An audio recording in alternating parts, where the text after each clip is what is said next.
തൃപ്പൂണിത്തുറ നഗരസഭയിലെ തീരുമാനമായിട്ടുണ്ട്. PL ബാബു നഗരസഭ ചെയർമാനായി തെരഞ്ഞെടുക്കപ്പെട്ടിരിക്കുന്നു. അഹമ്മദ് മുജ്തബ വിവരങ്ങൾ നൽകും. മുജ്തബ, അവിടെ LDFന് 20 സീറ്റില്ലേ, പക്ഷേ 18 മാത്രമേ കാണുന്നുള്ളൂ. അപ്പോൾ 2 വോട്ട് എവിടെ പോയി എന്നുള്ളൊരു ചോദ്യമുണ്ട്.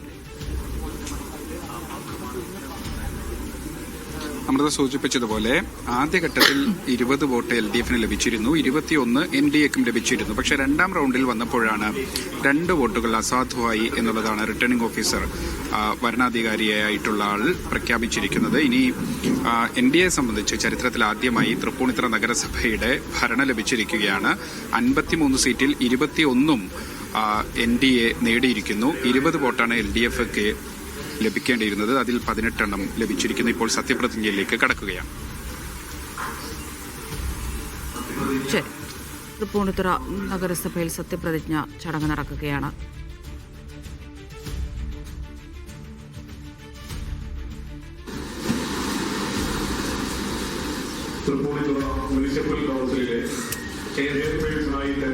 കൊല്ലം കോർപ്പറേഷനിലും സത്യപ്രതിജ്ഞാ ചടങ്ങുകൾ അവസാനിച്ചിരിക്കുകയാണ്. എന്നാൽ സത്യപ്രതിജ്ഞയ്ക്ക് പിന്നാലെ പ്രതിപക്ഷം അവിടെ നിന്ന് ഇറങ്ങിപ്പോയി എന്നുള്ള വിവരങ്ങൾ കൂടി പുറത്തുവരുന്നുണ്ട്. LDF BJP കൗൺസിൽ അംഗങ്ങൾ ഇറങ്ങിപ്പോവുകയായിരുന്നു. കക്ഷി നേതാക്കളെ സംസാരിക്കാൻ അനുവദിച്ചില്ല എന്നാരോപിച്ചായിരുന്നു ഈയൊരു ഇറങ്ങിപ്പോക്ക്.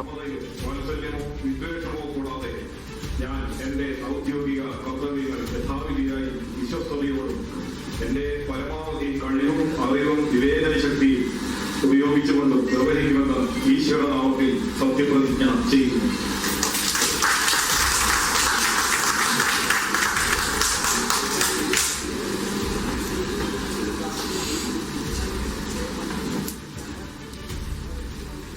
കോഴിക്കോട് കോർപ്പറേഷനിൽ നടപടിക്രമങ്ങൾ അല്പം വൈകിയാണ് പുരോഗമിക്കുന്നത് എന്ന് വേണം മനസ്സിലാക്കാൻ. നിലവിലിപ്പോൾ ആദ്യഘട്ടം പൂർത്തിയായിട്ടുണ്ട്. രണ്ടാം ഘട്ടത്തിലേക്ക് കടക്കുക മാത്രമേ ചെയ്തിട്ടുള്ളൂ. ആർക്കും കേവല ഭൂരിപക്ഷമില്ലാത്തതിനാലാണ് രണ്ടാം ഘട്ട വോട്ടെടുപ്പിലേക്ക് നിലവിലിപ്പോൾ കടന്നിരിക്കുന്നത്. എന്നാൽ തിരുവനന്തപുരത്ത് വോട്ടെണ്ണി തുടങ്ങിയിട്ടുണ്ട് എന്നാണ് മനസ്സിലാക്കുന്നത്. അല്പസമയത്തിനകം തന്നെ പ്രഖ്യാപനം വരും. നഗരസഭകളിലേക്ക് പോയാൽ ഏറ്റവും ഒടുവിൽ ലഭിക്കുന്നത് ഏലൂർ നഗരസഭയിലെ വിവരമാണ്. ചെയർപേഴ്സണായി LDFലെ ലൈജി സജീവൻ തെരഞ്ഞെടുക്കപ്പെട്ടിട്ടുണ്ട്.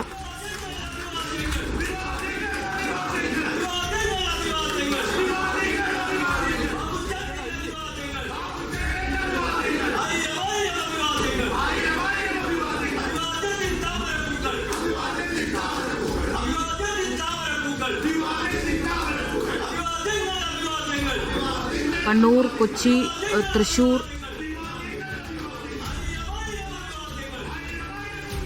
കൊല്ലം കോർപ്പറേഷനുകളിലൊക്കെ സത്യപ്രതിജ്ഞാ ചടങ്ങുകളൊക്കെ പൂർത്തിയായിട്ടുണ്ട്. കൊച്ചിയിലേക്ക് വന്നാൽ അവിടെ സത്യപ്രതിജ്ഞയ്ക്ക് നിൽക്കാതെ ദീപ്തി മേരി വർഗീസ് പോവുകയാണ് ഉണ്ടായതെന്നുള്ള വിവരങ്ങൾ ലഭിക്കുന്നുണ്ട്. ഈ തെരഞ്ഞെടുപ്പിന് മുമ്പുള്ള ദീപ്തിയുടെ പ്രതികരണം നമ്മൾ കണ്ടതാണ്.